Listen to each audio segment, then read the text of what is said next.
Well before the Doom of Valeria, the Valerian freehold engaged in constant battles, always greedy for resources. The Valerians successfully captured a city on the Isle of Tears and, to add insult to injury, decided their name wasn't good enough and changed it to the name Gagosus. The Valerians decided this city would be used as a penal colony and to house the worst of the worst. Just rotten criminals who would live out their days in hard labor. Because they were deemed so awful and the scourge of society, the Valerians used this colony and the criminals to test new methods of torture in the flesh pits and make victims a blood magic of the darkest kind. There's also claims of forcing slave women to mate with beasts to produce twisted half-human children, and who knows if those half-human beasts are still roaming the area. This location continued to serve being a prison until the Doom of Valeria, where it became known basically as the 10th Free City. Even though the location was made powerful due to slaves, as they were no longer under the control of the mostly dead Valerians. During the century of chaos that followed the Doom, called the Century of Blood,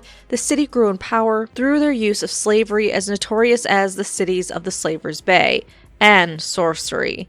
This all ended 77 years after the Doom of Valeria, when it said the stink finally reached the nostrils of the gods. In the city's immense slave pens, one day a disease broke out. It was dubbed the Red Death for its ability to cause tons of bleeding from every opening of the body. The skin of its victims shredded like wet parchment, and it killed 9 out of every 10 men, who would die screaming. The plague quickly spread to the other isles and was devastating. It would take 100 years before anyone dared settle the isles again after the Red Death.